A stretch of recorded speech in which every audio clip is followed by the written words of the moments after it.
नमस्कार, news capital express में आपका स्वागत है। बुलेटिन की शुरुआत करते हैं खास खबरों के साथ। भोपाल के वार्ड 38 से बीजेपी पार्षद अरविंद वर्मा पर उनकी रिश्ते की बहू ने बुरी नीयत से हाथ पकड़ने और गाली गलौज करने का केस दर्ज करवाया है। महिला की शिकायत पर महिला थाना पुलिस ने केस दर्ज कर लिया है। 1100 क्वार्टर क्षेत्र के चित्रगुप्त मंदिर के पास 2 दिन पहले ये घटना तब हुई जब महिला अपनी सहेली की स्कूटी से घर लौट रही थी। महिला थाना पुलिस के अनुसार हबीबगंज थाना क्षेत्र में रहने वाली 27 वर्ष महिला के पति भोपाल से बाहर रहते हैं। बताया जा रहा है कि पार्षद चुनाव के दौरान महिला के पति ने अरविंद वर्मा के साथ काम किया था। बीती 19 फरवरी की रात करीब 10:30 बजे महिला अपनी सहेली के साथ घर लौट रही थी। जी, पार्षद के खिलाफ आप शिकायत लेकर महिला थाने पहुंची। हाँ, क्या मामला है? भैया ने मेरे को बुलाया था, मेरे जेठ लगती हैं वो, मेरे को बुलाया था तो मैं आई थी 1100, तो ये मेरे को मिले। तो मैंने कहा भैया मेरे पति के केस का क्या हो रहा है, उनके केस का। तो बोले क्या होगा, केस ऐसे ही थोड़ी ना निपट जाता है, 2-3 लाख रुपए लगेंगे। तो मैंने कहा भैया मेरे पास नहीं है। तो बोले तो फिर ऐसे ही थोड़ी ना हो जाएगा कुछ भी। कौन सा केस था? मेरे पति जिला बदल है, उनका वो केस है। इन्हीं के साथ काम करते थे तब हुए, इन्हीं के साथ काम किया तब हुए ये जिला बदल। तो मैंने कुछ नहीं कहा, तो मैंने इनके पैर छुए थे, इन्होंने मेरा हाथ पकड़ लिया। मैंने कहा भैया क्या कर रहे हो? तो बोले और भी उपाय हैं, पैसे नहीं हैं। तो मैंने कहा भैया मेरे पास नहीं है। तो बोले मेरे को 2000 रुपये दो। मैंने कहा भैया मेरे पास नहीं है, 1000 रुपये थे तो मैंने दे दिए। जिन नशे की हालत में थे, धुत थे नशे। तो मैंने कुछ नहीं कहा। जैसे ही मैं सीखी थी, मेरे साथ थी, फोन पे बात कर रही थी, तो मेरे पास आई, बोली क्या हुआ। इनने देखा तो है, लेकिन मैं पैर छू रही थी, बहन ने पास आके देखा। तो जैसे ही जी आई तो वो गाड़ी में बैठ के जो 2 लड़के और थे, उनके साथ 2 लड़के और भी थे, नितिन मोहन, जिससे खबर भिजवाई थी उन्होंने, वो गाड़ी में बैठे थे। मैं चिल्लाई तो गाड़ी में बैठ के तुरंत ही चले गए। मैडम शिकायत लेके आई थी पार्षद? हाँ, वो मेरे जेठ जी हैं। मैं अपने पति के केस में बात करने आई थी, तो इन्होंने खबर भिजवाई थी कि ज्योति 1100 मिलना।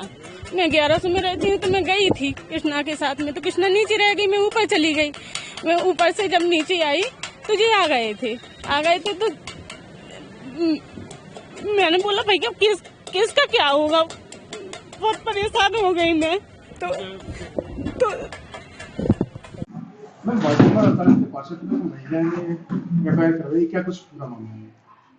कल महिला थाना में एक महिला ने जो है लिखी आवेदन लेकर आई थी, जिसमें उन्होंने अरविंद वर्मा जो कि पार्षद हैं, उनके विरुद्ध छेड़छाड़ का आवेदन लेके आई थी। घटनाक्रम ये है कि 19/2/22 को संडे के दिन 11:30 बजे के करीबन महिला कहीं से आ रही थी। तो हबीबगंज थाना क्षेत्र चित्रकूट नगर में चित्रकूट मंदिर के पास जो आरोपी मिला और उसने गाड़ी रोकी। महिला भी स्कूटी से थी, वो भी रुकी, उसके साथ उसकी सहेली थी। और चूँकि उसके रिश्ते में वो जेठ लगता है, तो उसने उसके पैर वगैरह छुए और महिला के पति का कोई केस होगा उस सिलसिले में बात की कि मेरे पति के केस का क्या हुआ। तो उन्होंने बोले कि पैसे लगेंगे। महिला बोली कि पैसे तो मेरे पास है नहीं है। तो वो बोले कि हाँ, उसको बुरी नियत से हाथ पकड़ के बोला कि पैसे के अलावा भी और भी चीज़ें होती जिससे काम हो जाता है। और महिला ने खूब चिल्लाया, उसको बुरा लगा। तो फिर उसकी सहेली आई, तो फिर वो वहाँ से भाग गया, आरोपी वहाँ से भाग गया। मैम क्या अभी आरोपी पार्षद में गिरफ्तार कर लिया गया है? हाँ, अभी आरोपी की तलाश चल रही है। 354 और 294 में अपराध पंजीबद्ध किया गया है। शीघ्र ही आरोपी के विरुद्ध कार्रवाई की जाएगी।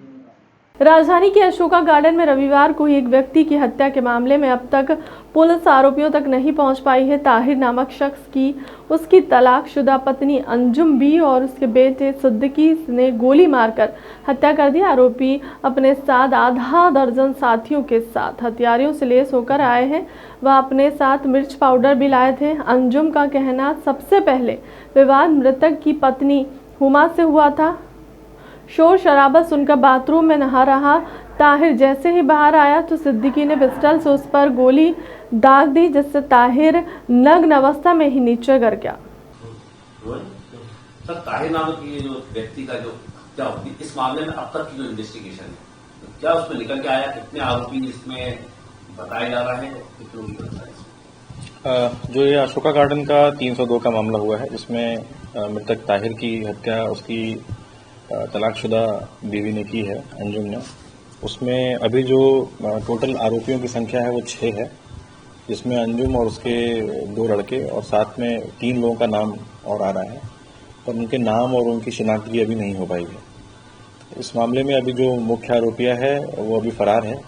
एक जो उसका नाबालिग सुपुत्र है वो पकड़ा गया है, उसको किशोर न्यायालय में हम लोगों ने पेश किया है। अभी वो संप्रेक्षण गृह में निरुद्ध है।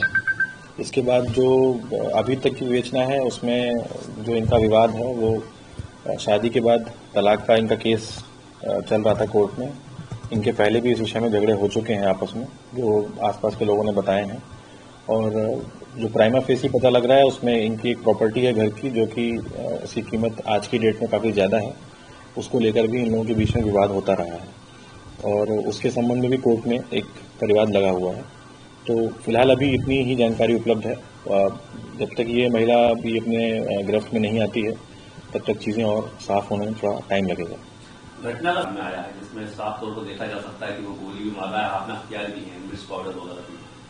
हाँ, उसमें फुटेज में दिख रहा है कि ये महिला उस समय इन लोग का चिल्ला चोट हो रही है और पहले इस महिला का झगड़ा उस ताहिर जो मृतक है उसकी इस समय जो बीवी है हुमा उससे हुआ है और फिर उसके बाद वो मृतक जो है वो आता हुआ दिख रहा है और फिर उसमें बाकी इसमें फिर महिला ने वो किया है, वार किया है। तो ये सिचुएशन काफ़ी क्लियर है। उसमें बाकी और कितने लोग शामिल हैं उनकी शिनाख्त भी अभी बाकी है, तो इस महिला के मिलते ही हम लोग इस चीज़ को क्लियर कर लेंगे। इन्वेस्टिगेशन में सामने निकल जाता है सर, क्या अंजुम और हुमा के बीच में कोई रिलेशन है, आपस में रिश्तेदारी कुछ? हाँ, अभी हम ऑफिशियली तो नहीं बता सकते। जो भी थोड़ी बहुत जानकारी मिल रही है उसमें ऐसा पता लग रहा है कि ये दोनों अलग से भी आपस में रिलेटिव हैं कुछ। तो वो एक बार महिला मिलती है आरोपी तो वो क्लियर होंगी चीज़ें। क्या घटना इस कारण भी मानी जा सकती है? हाँ, ये हो सकता है कि दोनों के अपने कुछ पुराने भी किसी बात की रंजिश रही हो और चूंकि इसकी शादी दूसरे उसी पुरुष से हो गई तो उसका भी कोई इसमें वैमनस्य रहा हो, जिसकी वजह से ये बात बढ़ी हो। तो ये पूरी प्लान योजना बनाकर पूरी प्लान तैयार होकर के लोग आए थे घटना को वारदात। हाँ, बिल्कुल ऐसा तो लग रहा है क्योंकि इनके पास ये हथियार से लैस थे और जो अभी सूचना मिली है उसके आधार पे इन लोग का इसके पहले भी एक बार झगड़ा हुआ था। उस झगड़े में भी काफ़ी इन लोग की वो हुई थी, जुमा झटकी और लड़ाई हुई थी। लेकिन आज ऐसा लग रहा था कि ये लोग पूरी तैयारी से आए थे कि इसमें कुछ ना कुछ इनको करना है, तो इन्होंने इसलिए वो घटना जो है तारीफ की है। भोपाल में पटाखा व्यापारी के साथ हनी ट्रैप का मामला सामने आया है। ऑफिस गर्ल्स के बिजनेस के सिलसिले में उन्हें मिलने बुलाया था। व्यापारी का आरोप है कि युवती ने डरा धमकाकर उसके कपड़े उतरवा लिए। इसके बाद उसके बॉस ने इसी हालात में उसका वीडियो बना लिया। 7,000 कैश और सोने को चेन छीन ली। 20,000 रुपये अलग से ट्रांसफ़र करा लिए। 10 लाख रुपए की डिमांड की। पुलिस ने दोनों आरोपियों को गिरफ्तार कर लिया है। पीड़ित व्यापारी बैरागढ़ इलाके में रहता है। घटना अयोध्या बाईपास इलाके की है। इधर एसीपी आदित्य तिवारी ने बताया कि आरोपी फरीद और उसकी असिस्टेंट पूजा ने योजना बनाकर घटना को अंजाम दिया। मामला आया है जहां ऑफिस गर्ल ने अपने जो बॉस है पहले उसे कपड़े उतारवाए, फिर उसका वीडियो बनाकर उसको ब्लैकमेल करा है। क्या पूरा मामला किस तरह से घटना को अंजाम दिया गया? घटना जिस तरह की हमारे सामने आई है उसमें हमने 389 और 392 लूट और एक्सटॉर्शन का केस दर्ज किया है। उसमें एक लड़की है, वो अपने किसी एम्प्लॉई के साथ मिलकर, अपने बॉस के साथ मिलकर एक आदमी को लूटती है, जिसको उन्होंने अपने ऑफिस में बिजनेस पर्पस के लिए बुलाया था। और उसको बुलाने के बाद लड़की ने उसे डरा धमकाकर उसके कपड़े उतरवाए और पीछे से उसका बॉस आकर उसका वीडियो बनाने लगा। और उस वीडियो के बेस पर वो लोग ब्लैकमेल कर रहे थे उस आदमी को, जो कि पटाखा व्यापारी है, संजय सोनी। उसको ब्लैकमेल कर रहे थे कि तुम हमें 10 लाख रुपए दो। और उनने तत्काल उसके जेब में जो 7,500 रुपये कैश रखे थे वो ले लिए। उसकी गले में एक चेन थी वो छीन ली और 20,000 रुपये फ़ोनपे के माध्यम से ट्रांसफ़र कराए और 10 लाख रुपए की और मांग कर रहे थे। पर जब वो हमारे पास आया हमने कायमी की और तत्काल तत्परता दिखाकर हमारे टीम ने उसके दोनों आरोपियों को गिरफ्तार किया और अभी उनको पीआर पे ले लिया गया है। 2 दिन की पीआर ली गई है पूछताछ करने के लिए कि उनके ऊपर और भी ऐसे कहीं और मुकदमा तो कायम नहीं है या इस तरह की उन्होंने और भी हरकत तो पहले नहीं की है। ये बॉस है जो सफलता वह होती है जिसे सब खुले मन से स्वीकार करें। खुद अपनी तारीफ करना अपने मुंह मियां मिट्ठू होना कहलाता है। मध्य प्रदेश की भाजपा सरकार अभी यही कर रही है। अपनी सफलता को बताने के लिए भाजपा सरकार के मंत्री, विधायक और नेता गांव शहर में घूम रहे हैं। सवाल उठाना चाहिए कि तथाकथित विकास को दिखाने के लिए यात्रा सरकारी खर्चों पर निकाली जा रही है, यानी जनता की गाड़ी कमाई से मिले टैक्सन को यूं ढिंडोरा पीटने में खर्च किया जा रहा है। सरकार जोर शोर से झूठ बोल रही है और खुद भाजपा के नेता सवाल उठा रहे हैं। कोई मंत्री दर्जा प्राप्त नेता भ्रष्टाचार की पोल खोल रहा है तो कोई मंत्री सवाल पूछ रहा है, जनता से धमकी भरे अंदाज में बात कर रहे हैं। उम्मीद तो ये थी कि भारतीय जनता पार्टी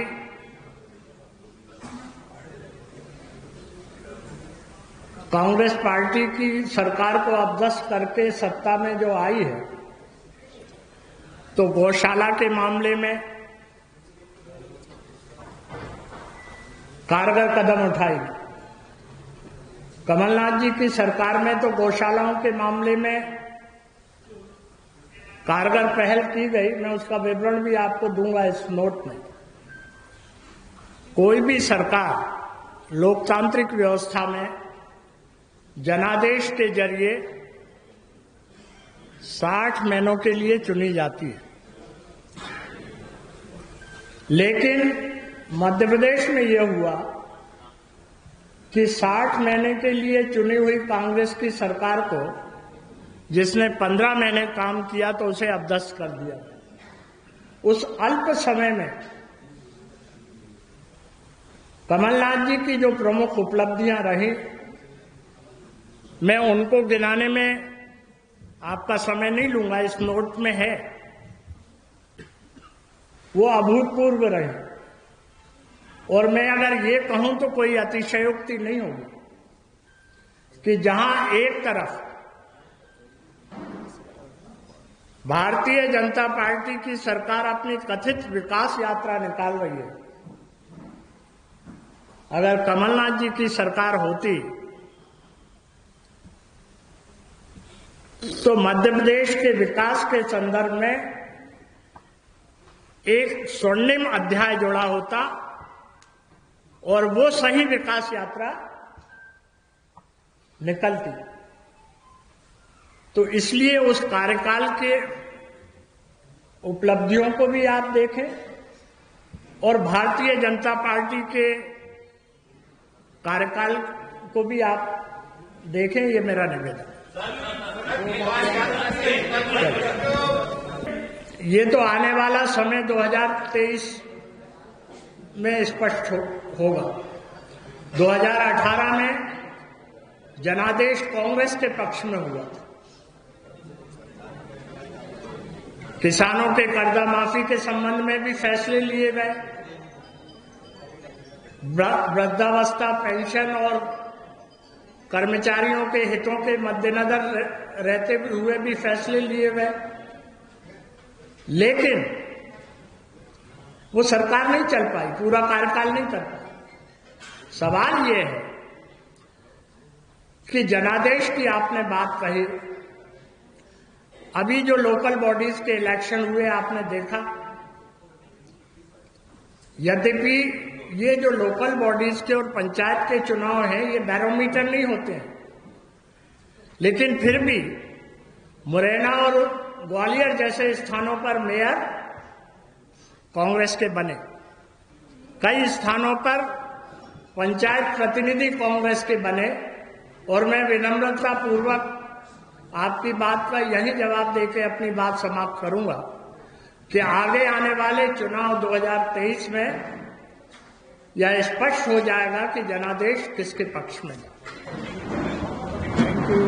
एक छद्म विकास यात्रा बनाम प्रदेश की इस कुशासन की सरकार की विकास यात्रा निकल रही है।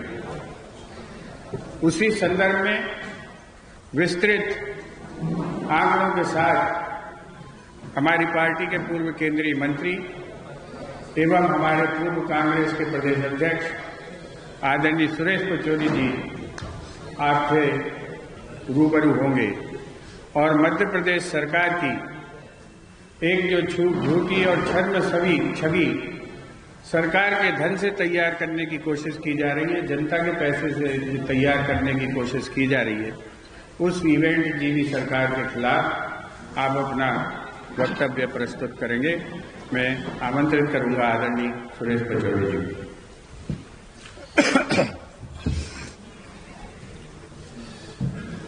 सम्मानित पत्रकार साथियों, सबसे पहले तो मैं आप सबका अभिनंदन करता हूं, स्वागत करता हूं। जैसा कि बताया गया कि मध्य प्रदेश में जो तथाकथित विकास यात्रा चल रही है, उसके संबंध में यह पत्रकार वार्ता आयोजित की गई है। सवाल यह उठता है कि ये विकास यात्रा के मायने क्या है? यह विकास यात्रा कौन कर रहा है, किसके लिए की जा रही है और किन पैसों से की जा रही है? यह बात स्पष्ट है कि यह विकास यात्रा सरकारी खर्चे पर की जा रही है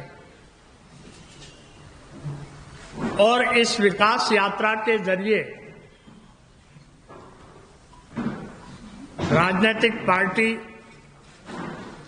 भारतीय जनता पार्टी अपना प्रचार प्रसार कर रही है। एक तरफ जनता के टैक्स का पैसा एक राजनीतिक पार्टी की पब्लिसिटी के लिए खर्च किया जा रहा है और दूसरी तरफ इस खर्च के उपरांत भी मध्य प्रदेश की जनता के हित में कोई कारगर बात नहीं की जा रही है। जब मैं बात विकास यात्रा की कर रहा हूं तो जनता की यह अपेक्षा है कि केंद्र में भारतीय जनता पार्टी के नेतृत्व वाली सरकार है, प्रदेश में भारतीय जनता पार्टी की सरकार है।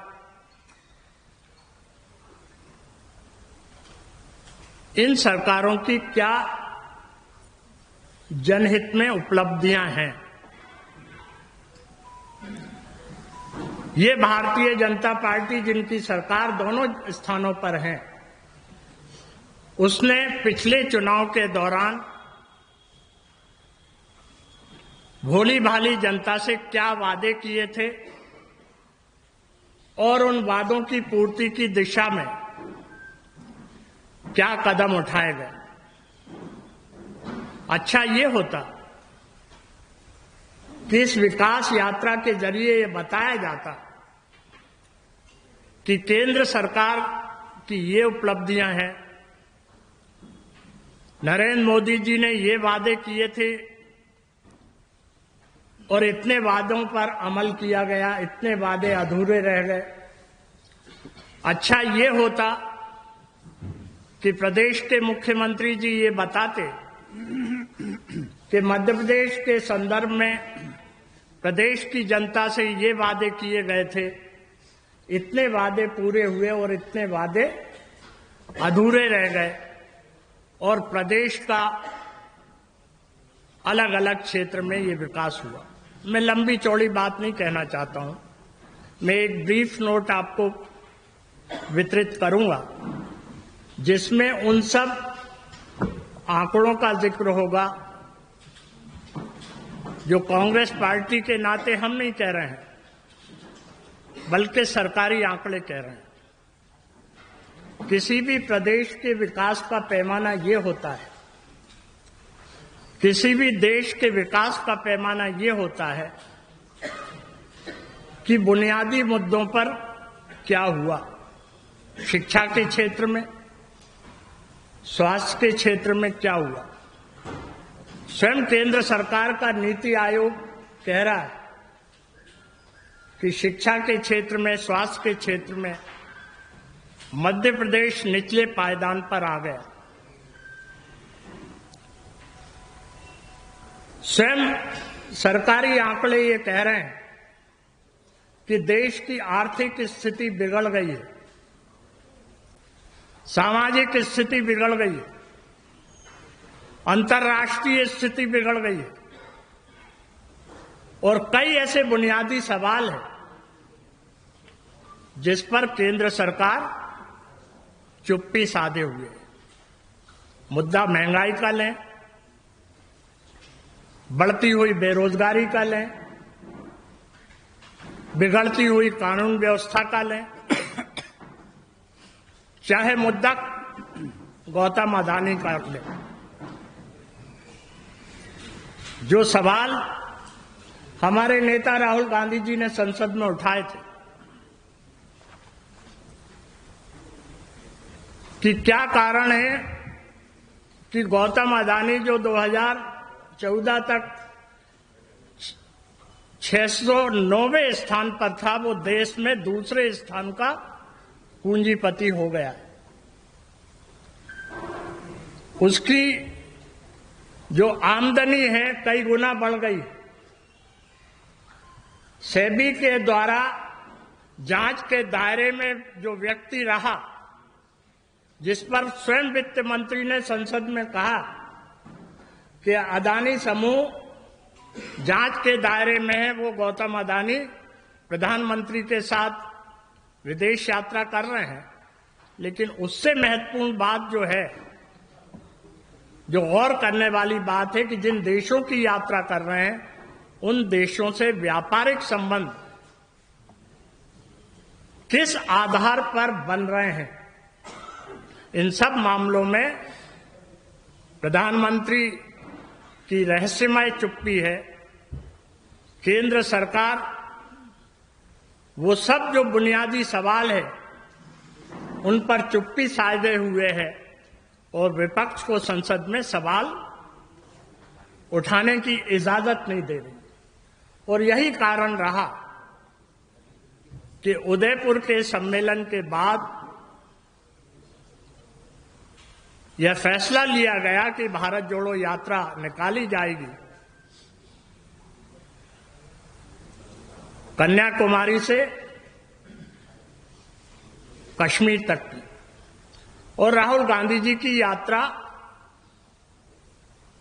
नहीं थी, ये उनकी अगुवाई में निकाली गई यात्रा थी, जिसमें एनजीओ के लोग, विभिन्न सामाजिक संगठन के लोग, कई राजनीतिक दलों के सम्मानित लोग, आप जैसे कई प्रतिष्ठित पत्रकार, साहित्यकार, लेखक, बुद्धिजीवी, डिप्लोमेट्स, रिटायर्ड ब्यूरोक्रेट इसमें शामिल हुए। मैं ये कहना चाहता हूं कि एक तरफ सरकारी खर्चे पर आयोजित यह तथाकथित विकास यात्रा है, जिसमें ढोल धमाकों के साथ ऊंट पर और हाथी पर बैठकर भारतीय जनता पार्टी के नेताओं का माला पहनाकर स्वागत हो रहा है। कतिपय ब्यूरोक्रेट उनका गुणगान कर रहे हैं, कतिपय ब्यूरोक्रेट, और भारतीय जनता पार्टी का प्रशस्तिगान किया जा रहा है। नौकरशाहों से ये उम्मीद होती है कि वो संविधान के दायरे में अच्छे आचरण में काम करें, न कि किसी राजनीतिक पार्टी के प्रचारक के रूप में किसी राजनीतिक पार्टी का प्रशस्तिगान करें। इन सब बातों को लेकर ये पत्रकार वार्ता आयोजित की गई है। अच्छा ये होता मुख्यमंत्री जी इस तथाकथित विकास यात्रा में ये बताते कि प्रदेश के नौजवानों को जो उन्होंने रोजगार देने की बात की थी, आज क्या कारण है कि बेरोजगारों की संख्या मध्य प्रदेश में बढ़ गई? रजिस्टर्ड बेरोजगारी 30 लाख से अधिक है। वो बताते कि प्रदेश की वित्तीय स्थिति दिवालिये पर क्यों पहुंच गई। खुद प्रदेश के बॉन्ड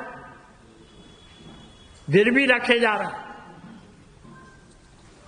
वो बताते कि किसानों को उनकी पैदावार का मिनिमम सपोर्ट प्राइस क्यों नहीं मिल पा रहा है। नौजवान फांसी के तख्ते पर क्यों झूल रहे हैं। महिलाएं अपने आप को असुरक्षित महसूस क्यों कर रही हैं। एनसीईआरबी के आंकड़ों के अनुसार प्रदेश में महिलाओं, बालिकाओं, बच्चों पर अत्याचार सर्वाधिक क्यों है। प्रदेश कुपोषण के मामले में देश में नंबर 1 क्यों है। ये आंकड़े हमारे नहीं है, ये तो सरकारी आंकड़े। केंद्र सरकार की बात को लें तो वो बताएं कि जब प्रदेश के साथ सौतेला व्यवहार केंद्र सरकार क्यों कर रही है। ये तो डबल इंजन की सरकार है। कई मदों में जो पैसा आना था आयुष्मान योजना या अन्य योजनाओं के अंतर्गत, उसका लाभ प्रदेश की जनता को नहीं मिला, बल्कि वो फंड का डायवर्शन हो गया। किस मद में ये पैसा गया। आए दिन स्वास्थ्य विभाग के घोटाले आप सब पत्रकार बंधुओं के जरिए हमें पढ़ने में मिलते हैं। चाहे नर्सिंग घोटाला हो, चाहे पेपर लीक घोटाला हो, चाहे व्यापम घोटाला हो, चाहे ई टेंडर घोटाला हो। तो ये सरकार तो घोटालों की सरकार बन गई है। विकास यात्रा में बताते, प्रश्न ये है, इनके बताने के बजाय जनता इनसे प्रश्न पूछ रही। मैं 1 या 2 या 3 स्थानों की मिसाल नहीं दूंगा, चाहे सीधी की बात हो, चाहे उमरिया की बात हो, चाहे सागर की बात हो, चाहे भोपाल की बात हो।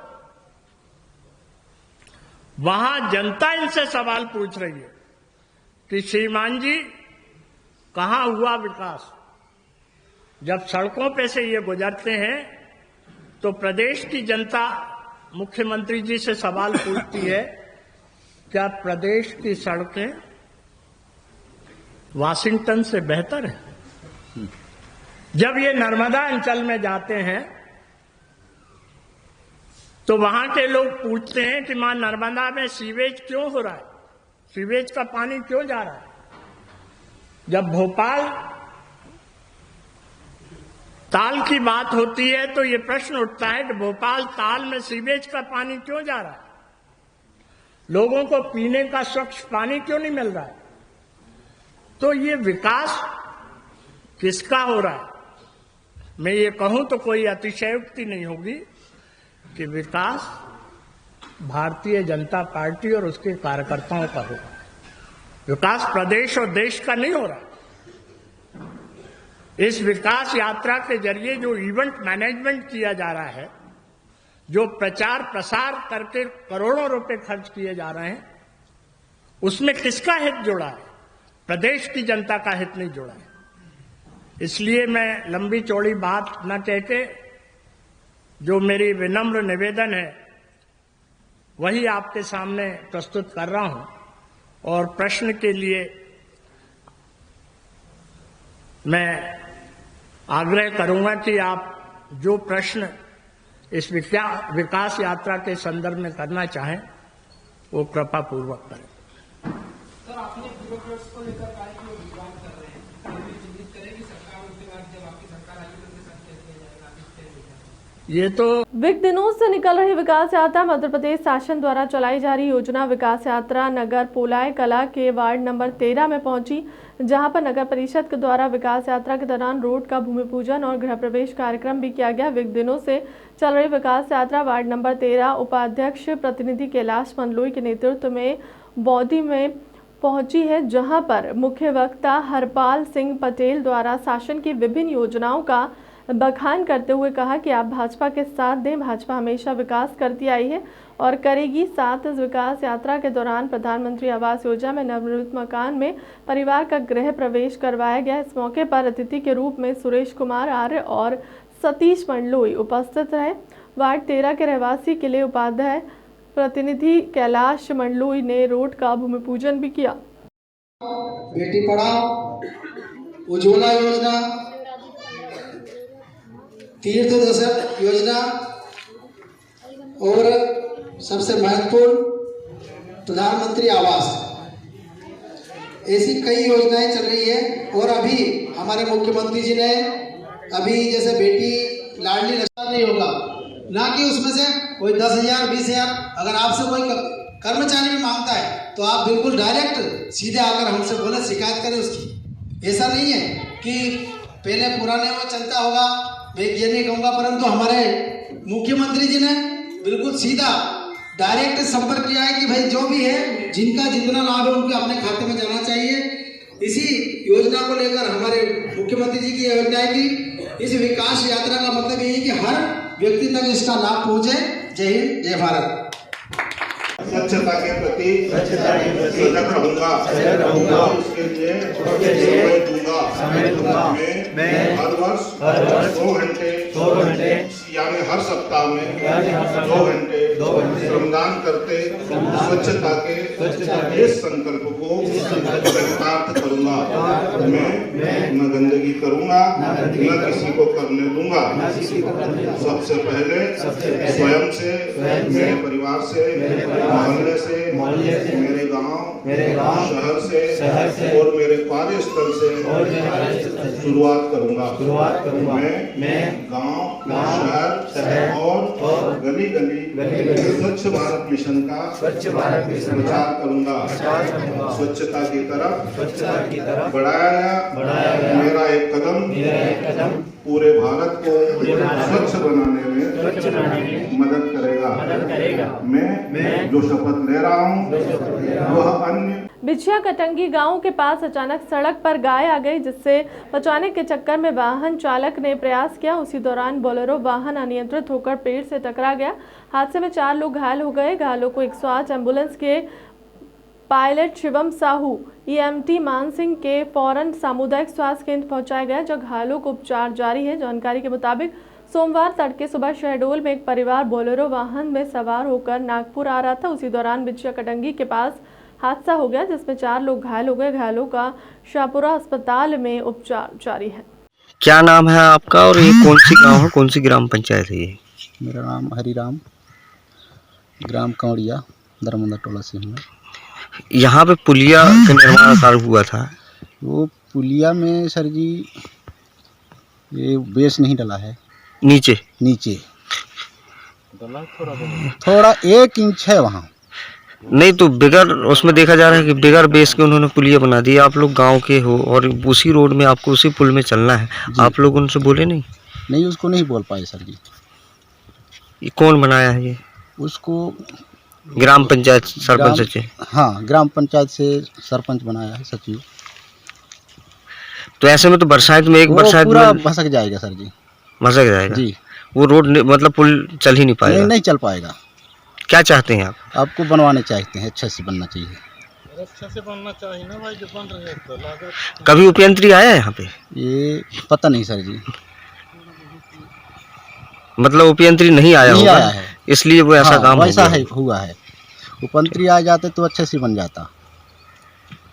जबलपुर में पिछले 18 फरवरी को आगासोद गांव में जिस प्रकार से भारतीय जनता पार्टी के पूर्व ग्रामीण अध्यक्ष शिव पटेल और उनके बेटे अतुल पटेल के साथ मारपीट हुई, जिसका सोशल मीडिया में वीडियो भी जमकर वायरल हो रहा है। घटना को लेकर शिव पटेल और उनके समर्थकों के द्वारा जबलपुर SP ऑफिस पहुंचकर एक ज्ञापन जबलपुर SP को दिया गया और मामले में कड़ी कार्रवाई की मांग की गई है। वहीं मामले में पूर्व ग्रामीण जिला अध्यक्ष शिव पटेल ने बताया कि बेनी खेड़ा निवासी राहुल यादव के द्वारा उनके और उनके बेटे के साथ मारपीट की घटना को पिछले दिनों अंजाम दिया गया। राहुल यादव जो कि आदतन अपराधी है।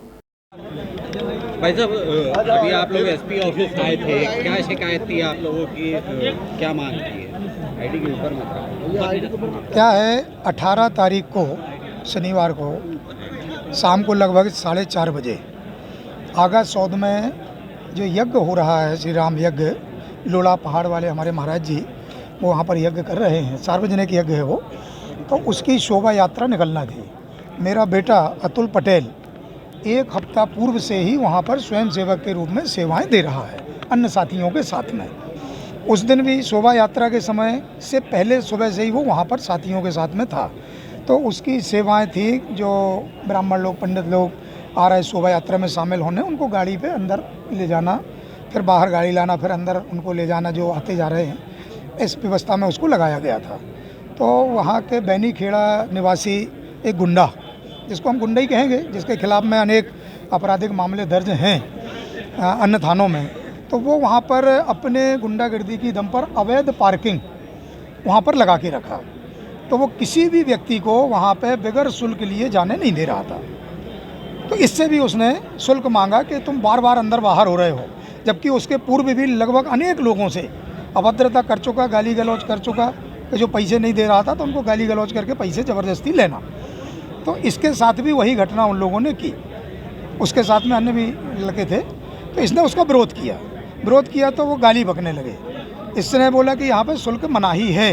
अरे बोले गाली मना है, तुम हमको कानून बता रहे हो, नियम बता रहे हो, मेरी मर्जी, मैं यहाँ का फलाना हूँ, ठिकाना हूँ, जानते नहीं हो मेरे को, मेरे अनुसार यहाँ का पूरा क्षेत्र चलता है मेरे। तो इस प्रकार से उससे, और पैसे नहीं दोगे तो बोले नहीं जाने हैं, नहीं तो ऐसा कर देंगे वैसा कर देंगे।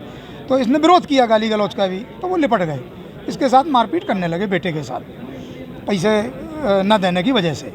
उसी बीच ऐसा कुछ भाग्य बना कि मैं पाटन से एक धार्मिक आयोजन से, शोभा यात्रा से, शिवरात्रि की, वहाँ से मैं निर्वृत्त होकर और यहाँ पे मुझे इस कार्यक्रम में शामिल होना था, तो मैं भी वहीं पर पहुँच गया घटनास्थल पर। तो मैंने देखा कि ये मारपीट हो रही है, किसके साथ हो रही मैंने उसको नहीं देखा, मैंने केवल ये देखा कि मारपीट हो रही, तो धार्मिक स्थान पर ये ठीक नहीं है, तो मैंने उसको मना किया।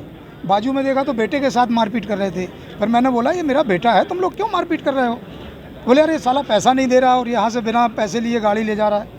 तो इस प्रकार मैंने कहा यहाँ पे धार्मिक आयोजन में बैलेंस नहीं पैदा करना है। तो अरे बोले तुम भी नियम कानून बता रहे हो, मेरे साथ भी वही हरकत उन्होंने की।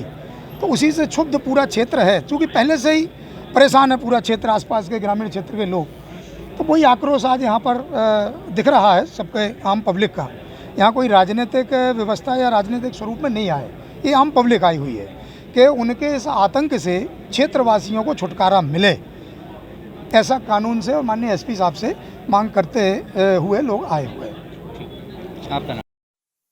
एक ज्ञापन दिया गया है जिसमें कि 18 फरवरी की शाम को 4:30-5 बजे आगा सौद की जहाँ कथा हो रही थी, उसके बाहर जो पार्किंग का क्षेत्र के आसपास एक झगड़ा हुआ था, जिसमें कि ये ज्ञापन में जो प्रतिवेदित किया है उसमें ये उल्लेख है कि राहुल यादव है, उन्होंने वहाँ पे मारपीट की, अब आदतन अपराधी हैं, तो ज्ञापन में इनके विरुद्ध जो कार्रवाई करने के लिए ये दिया गया। सर इनका भी वीडियो वायरल हुआ जिसमें ये भी मार रहे हैं। जो वीडियो आया है उसका पुलिस परीक्षण कर रही है विवेचना में, और उसके वीडियो के हिसाब से जो भी न्याय संगत, विधि संगत कार्रवाई है वो होगी। सर दूसरा ये जो हत्या हुई थी तिलवारा में, कांग्रेस इस बार विधानसभा चुनाव में मजबूती के साथ सरकार बनाएगी। लगातार पार्टी के नेता और पदाधिकारी हुए हैं। हमारे वरिष्ठ नेता दिग्विजय सिंह भी मध्य प्रदेश में बड़ी जिम्मेदारी के साथ लगातार दौरे कर रहे हैं। मध्य प्रदेश में मालवा क्षेत्र हो या विंध्य क्षेत्र, कांग्रेस मजबूती के साथ बनी हुई है।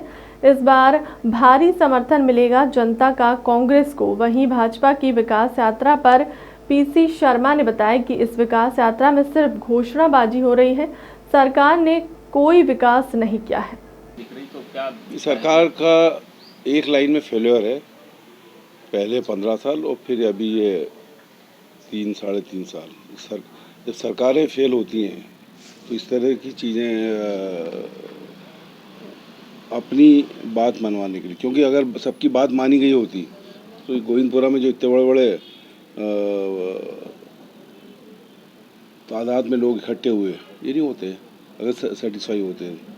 ये सब सेटिस्फाई होते हैं, सरकार ठीक से चलती, महंगाई, बेरोजगारी, मेडिकल फैसिलिटी, कोरोना में इतने लोगों की जान नहीं जाती, इतने बीमार नहीं होते, तो ये लोग साधु महात्माओं के पास इतने जाके राहत नहीं ढूंढते। ये सब सरकार का फेलियर है। जो इतने लोग कहीं पे भी इकट्ठे हो रहे हैं, किसी महात्मा के पास, किसी साधु के पास, या किसी, पहले भी तो सब चीज़ें थी, और पहले क्यों नहीं हुआ?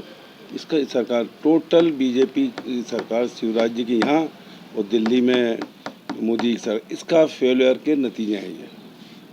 सर इंदौर में वहाँ पर जाने लगे हैं, कार्यकर्ताओं को मना रहे हैं, उनकी समस्याओं को सुन रहे हैं। गोविंदपुरा गए, फिर नर्मदापुरम का उन्होंने दौरा किया। ये वो सीटें जो कई सालों से, कई चुनावों से कांग्रेस ने नहीं जीती है। तो सर उम्मीद है कि 2018 में जैसे सरकार आपकी बन गई थी, इस फॉर्मूले से दिग्विजय सिंह ने संगत पे पंगत की थी, तो यही फॉर्मूला फिर से एक बार कि दिग्विजय सिंह इंटरनल काम करेंगे और कमलनाथ बाहर से लीड करेंगे, पार्टी को मंचों पर दिखाई देंगे। बिल्कुल ठीक फरमाया आपने। उस समय उनकी एक नर्मदा परिक्रमा, नर्मदा यात्रा नहीं परिक्रमा, और वो भी 3500 किलोमीटर की थी। इस बार राहुल गांधी जी की 3500 किलोमीटर कन्याकुमारी से कश्मीर तक हुई है, जिसमें मध्य प्रदेश में जो करीब 380 किलोमीटर चले और समर्थन मिला। और ये एरिया वो था खरगोन, निमाड़ और मालवा का, जहाँ कांग्रेस कमज़ोर आती जा रही थी। अब वहाँ भी मजबूत, ये विंध्य में और जो 13 में था उससे ज़्यादा समर्थन मिलेगा। ग्वालियर चंबल में भरपूर सीटें आएंगी। महाकौशल में तो ताकतवर कांग्रेस पार्टी है ही। कुल मिला के अब 114 नहीं आएंगे, 174 से ज़्यादा आएंगे, जिससे खरीद फरोख्त पे भी रोक लगे। कोई खरीद फरोख्त नहीं कर पाया। तो दिग्विजय सिंह की वही भूमिका होगी, इंटरनल कार्यकर्ताओं को उनकी नाराजगी दूर करना, एकजुट रखना, गुटबाजी न होने देना। देखिए, कांग्रेस में चाहे कमलनाथ जी हों, चाहे दिग्विजय सिंह जी हों, या और वरिष्ठ नेता हों, पचौरी जी हों, राहुल सिंह जी हों, अरुण यादव हों, ये सब इसी बात में लगे, गुटबाजी नहीं हो और पूरी ताकत से एकजुट होकर कांग्रेस लड़े। खड़गे जी और राहुल जी के नेतृत्व में, प्रियंका जी के नेतृत्व में निश्चित तौर पर आज जिस तरह का आक्रोश है, मैंने जो बार बार कहा पूरे मध्य प्रदेश में अलग अलग मुद्दों को लेकर इतने आंदोलन, मैं भी मतलब पार्षद से यहाँ तक आया हूँ, पर इतने आंदोलन कभी मैंने देखा नहीं।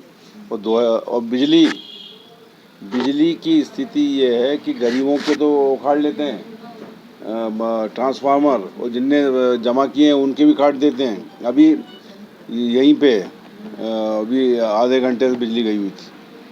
तो ये 2003 जैसी स्थिति आ गई है। मुख्यमंत्री को कहना पड़ रहा है देखना कि कटौती नहीं हो। कल ही उनने ऊर्जा विकास उसने कहा कि नहीं हो।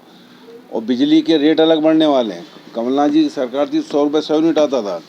ये बड़े बड़े नेताओं के बिजली के बिल अदा नहीं हुए हैं। जो ऊर्जा मंत्री है 300 करोड़ उसके क्षेत्र में नहीं हुआ है, लेकिन गरीबों की बिजली के लिए डीपी और ट्रांसफार्मर उखाड़ रहे हैं। ये इस तरह की जो चीज़ें हो रही हैं, लोग बेरोजगार, आत्महत्या, आंदोलन चल रहे हैं। पुरानी पेंशन को लेके गोविंदपुरा में हजारों की तादाद में लोग इकट्ठे हुए थे। कल अतिथि शिक्षक इकट्ठे हुए, इसके पहले स्वास्थ्य कर्मी, फिर डॉक्टर्स। ये दुनिया भर की कर्मचारियों की मांगों को लेके कल 12 बजे हम जो पत्रकार भवन है मालवीय नगर, वहाँ से विंध्याचल, जहाँ पे कर्मचारियों का जमावड़ा रहता है, वहाँ पहुँचेंगे, अपनी बात रखेंगे और एसडीएम को ज्ञापन देंगे गवर्नर साहब के लिए कि कर्मचारियों की, डॉक्टर्स की, इनकी सबकी मांगों जो हैं इसका वो देंगे कि गवर्नर साहब अपने अभिभाषण में 27 तारीख को अभिभाषण बताएं कि ये सब का क्या हो रहा है और ये मांगे मानी जाएं। ये हमारा एक तरह से प्रदर्शन भी है और मार्च भी है जो कल हम करेंगे। 27 को अभिभाषण है उनका, उसमें ये सब चीज़ें आ जानी चाहिए कि ओल्ड पेंशन भी देंगे, तो ये शिक्षा कर्मी को नियमित भी करेंगे, स्वास्थ्य कर्मी को भी नियमित करेंगे, डीए ये वो जो आउटसोर्स हैं इनको भी नियमित करेंगे। ये सब घोषणा कर दें उस दिन। सर कांग्रेस फिलहाल क्लब तक की खबरों में इतना ही। देश दुनिया की तमाम बड़ी खबरों के लिए बने रहे हमारे चैनल के साथ। नमस्कार।